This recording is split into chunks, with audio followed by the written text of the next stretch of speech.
জি sir, আমি sir আরেকটু add করতে চাই এখানে স্যার। সেটা হচ্ছে স্যার, আমরা এই যে এতগুলো একটু ইনডেপথ রেখে স্যার আমি বলতে চাচ্ছিলাম যে এই যে এত কিছু নিয়ামত এর মধ্যে স্যার আমরা যদি ছোট্ট একটা অনেক বিশাল একটা নিয়ামতের কথা চিন্তা, অক্সিজেনের কথা চিন্তা করি, যে কোভিড-19 যাচ্ছে স্যার, অক্সিজেনের অনেক প্রবলেম হচ্ছে, ব্রিদিং প্রবলেম হচ্ছে। তো এই জিনিসটা যদি আমরা একটু চিন্তা করি স্যার, যে এই যে আল্লাহ সুবহানাহু ওয়া তাআলা আমাকে অক্সিজেনটা তো আমরা না চাইতে পেয়ে যাচ্ছি, অনেকটা ফ্রি। তো এইটা কি আসলে ফ্রি স্যার? একটা রিসার্চ বলছে স্যার, আমাদের একজন মানুষের দিনে 550 লিটার অক্সিজেন লাগে। তো 550 লিটার, তো এইটা যদি কিনা লাগতো, তো সেই হিসাবে যদি আসি, নর্মাল একজন মানুষের যিনি হসপিটালে বেডে শুয়ে আছেন, নর্মাল একটা হসপিটালে ওনাকে প্রতি ঘন্টায় আমরা চলে আসি, প্রতি ঘন্টায় 200 টাকা করে চার্জ করে। তো 200 টাকা করে চার্জ করে যদি 24 ঘন্টাতে কত আসে, তাহলে 2400 টাকা, নাকি 4800। 4800 কে যদি আমরা 30 দিন, 30 days, তো ইটস কামস অ্যারাউন্ড 1.5 লাখ টাকা, 1,44,000 অ্যারাউন্ড দিস ফিগার আসে। তো এইটা শুধু আমার নিজের জন্য। তো এবং তাহলে আমি আসলে স্যার মাসে আমি কত টাকা ইনকাম করছি? So can I supply myself only oxygen? Is it possible? What about the other family members? So এই এই অক্সিজেন যদি স্যার আমাদের কেনা লাগতো, আমরা কি একটু চিন্তা করতেছি যে আসলে অক্সিজেনটা কে সৃষ্টি করছেন, কিভাবে পাচ্ছি? এভাবে প্রত্যেকটা বিষয় স্যার, প্রত্যেকটা বিষয়ে যদি আমরা যে ব্যাক এন্ডে চিন্তা করতাম যে আসলে where am I getting this? Who are the source of all these resources that I am getting? আমার ফিজিক্যাল ফিটনেস, আমার আহ, শরীরে যত কিছু অঙ্গ প্রত্যঙ্গ আছে, এগুলি তো কোনো কিছুই আমি বানাইনি, বা আমরা নতুন করে রোবট বানাচ্ছি, টেলিভিশন বানাচ্ছি, কম্পিউটার বানাচ্ছি, সফটওয়্যার বানাচ্ছি, এগুলি রিসোর্স কি আমি মানে যে রিসোর্স গুলি দিয়ে আমি বানাচ্ছি, এগুলি কি আমি মেক করি? তো এই জিনিসটা মানুষ চিন্তা করে না, মানুষ অনেকেই চিন্তা করে না। তো যারা চিন্তা করে না তাদের জন্য আসলে আমরা মানে আল্লাহ তাআলা কোরআনে তো বলছেন যে লাইন শাকারতুম লাজিদান্নাকুম ওয়ালাইন কাফারতুম ইন্না আযাবা লাশাদীদ। তোমরা আমার শুকরিয়া করো, আমি যে লাইফ দিয়েছি এনজয় করো, তাহলে আমি তোমাদেরকে আমাকে শুকরিয়া করে এটাকে এটাকে তুমি এটাকে উপভোগ করো, কৃতজ্ঞতা স্বীকার করে আমি বাড়িয়ে দিব। আর যদি এর বিপরীত হয়, তাহলে কিন্তু আমার আযাব অনেক কঠিন।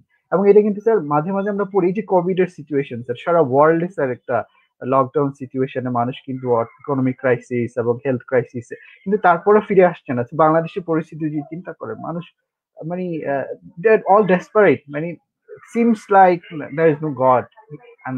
আমাদের অনেকের কথাবার্তা মনে হয় যে আমরা নিজেরাই গড, এরকম কথাবার্তা মনে হয়। তো এগুলি থেকে স্যার আসলে আমরা কিভাবে উত্তরণ পেতে পারি আর কি, এটা আমার ক্রিয়েট করার ছিল। না, একটা শুক্রিয়া তো হবে যে সায়েন্স কি করে, সায়েন্স খোঁজ মানে অনেক সায়েন্টিস্ট ব্যস্ত প্রমাণ করতে যে মানুষ বানর থেকে আসছে। তো এই যে বানর থেকে যে আসছি, ইদানিং সায়েন্স বার করেছে যে ব্রেইনের যে সামনে পোর্শনটা, ফ্রন্টাল লোব বলে, ওটা টোটালি বানর মধ্যে নাই।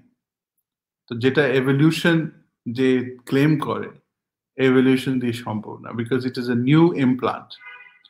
হ্যাঁ, তো এই যে আমরা যে নিউ ইমপ্লান্ট পেয়েছি, আমরা যে বানর না, এটাই তো প্রথম শুক্রিয়া যে আমাদেরকে চিন্তা করার শক্তি দিয়েছে। এবং এই শক্তিটা কেন দিয়েছেন? জি স্যার। চিন্তা বানর করতে পারে না, সেই চিন্তা আমরা করতে পারি। হ্যাঁ, ফর এক্সাম্পল আমরা প্রশ্ন জিজ্ঞেস করতে পারি। হ্যাঁ, তো এই একটা উদাহরণ দেই, আমরা কি সবাই ভাত খাই? তো ভাত, জি স্যার। হ্যাঁ, তা ভাত টেবিলে যখন দেয়, সব কয়টা দানা থাকতে পারে? ভাত তো বেড়ে দেয়, বিরাট এক বলে কয়টা দানা থাকতে পারে? 1 লক্ষ, এরকমই। হ্যাঁ, মানে 80,000, 1 লক্ষ, 1.5 লক্ষ দানা থাকবে। তো আমরা এত গুণী না, জাস্ট একটা দানার কথা চিন্তা করি যে এই দানাটা কোথা থেকে আসলো, কিভাবে এই টেবিলে আসলো যাতে আমি খেতে পারি। হ্যাঁ, তো দানাটা তো কিনে আনছে কেউ, ফ্যামিলিতে কিনে এনেছে, তা কিন্তু দোকানদারের কাছে কোথা থেকে আসলো?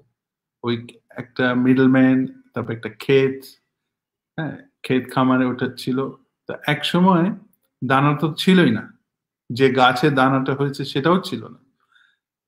তো গাছ হয়েছে, তারপরে ওখানে দানা হয়েছে, ওটা দানাটা পাড়া হয়েছে, প্রসেসিং করা হয়েছে, করার পরে মিডলম্যানে মিডলম্যানের কাছে গেছে, দোকানের কাছে আসছে, কেনার আহ, সামর্থ্য হয়েছে, কিনে এনে রান্না করা হয়েছে, টেবিলে দেওয়া হয়েছে। তো এটা তো হিউজ প্রসেস, কিন্তু এই প্রসেসের টাইম কতক্ষণই লাগে? জন্ম থেকে এই গাছটা যে জন্মালো তখন থেকে টেবিল পর্যন্ত কত টাইম লাগতে পারে? তো আমরা যদি ধরে নিই 5 মাস ফর এক্সাম্পল, তো তার মানেটা কি? 5 মাস আগে ওইটা যাতে আমার পেটে যায়, ওইটা আল্লাহ তাআলা সৃষ্টি করেছে। তার মানে কি? প্ল্যানিং করেছে। আল্লাহ হ্যাজ প্ল্যান্ড দ্যাট দানা, হ্যাঁ, দিয়ে ওটা সৃষ্টি করেছেন, দিয়ে আলটিমেটলি আমার টেবিলে আসছে। আর ওটা তো একটা দানা। এখানে যদি 1,00,000 দানা থাকে, তাহলে প্রত্যেকটা দানার বেলায় প্ল্যানিং করতে হয়েছে না? কার জন্য? তো আমি যদি এটা চিন্তা করি, হ্যাঁ, তো তখন কি করব? তখন তো এই চিন্তা করলে তো আল্লাহু আকবার বেরোতেই হবে মুখ থেকে, যে তুমি এত মহান যে আমার জন্য এত কিছু করেছো। এবং তখন ধরো যদি আজান শুনি, তো আজান যখন বলবে আল্লাহু আকবার, তো আমি চিন্তা করব যে কেন আল্লাহু আকবার বলবো? টেবিলে বসে আজান যদি শুনি, এক্স্যাক্টলি এই কথাটা চিন্তা করে যদি আল্লাহু আকবার বলি, হুম, এবং এই রিয়েলাইজেশনটা যদি আসে যে এই যে 1,00,000 দানা এখানে আছে, এটা আল্লাহ ছাড়া কারো পক্ষে সম্ভব না। তো তখন সেকেন্ড লাইনটা আসতেছে যে আশহাদু আল্লা ইলাহা ইল্লাল্লাহ, বিকজ মনের ভিতরে আমি কনফার্ম করলাম, চিন্তা করলাম যে এটা আল্লাহ ছাড়া সম্ভব না। হ্যাঁ, আর তখন সাক্ষী দিলাম যে আল্লাহ এক।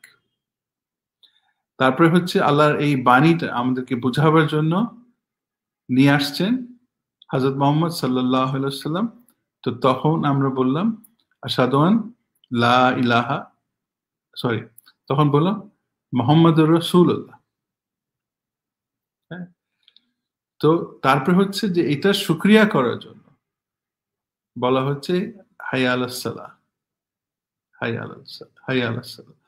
তো এটা শুকরিয়া করার জন্য যখন নামাজে দাঁড়াবো, তখন হচ্ছে লাস্টটা যে come to success, this is your success. তুমি যদি চিন্তা করে আল্লাহ আকবার বলো, এটা বুঝে এগুলি বলো, এবং নামাজে আল্লাহর কাছে শুকরিয়া করো, তাহলে দিস ইজ ইয়োর সাকসেস। হ্যাঁ, তারপরে হচ্ছে নেক্সট হচ্ছে আবার আল্লাহ আকবার, মানে নেক্সট নেয়ামতের কথা চিন্তা করো। তো এইভাবে হচ্ছে আমরা কিন্তু এটার ভিতরে গভীরে ঢুকতে পারি, কিন্তু প্রশ্ন করতে হবে যে আমি যে নূর নবী যেটা বললো যে আমি যে অক্সিজেন পাচ্ছি, হ্যাঁ, এতগুলি অক্সিজেন কনজাম্পশন করছি, এর যদি সৃষ্টি না হতো তাহলে কি হতো? বা আমাকে যদি পেমেন্ট করতে হতো তাহলে কি হতো?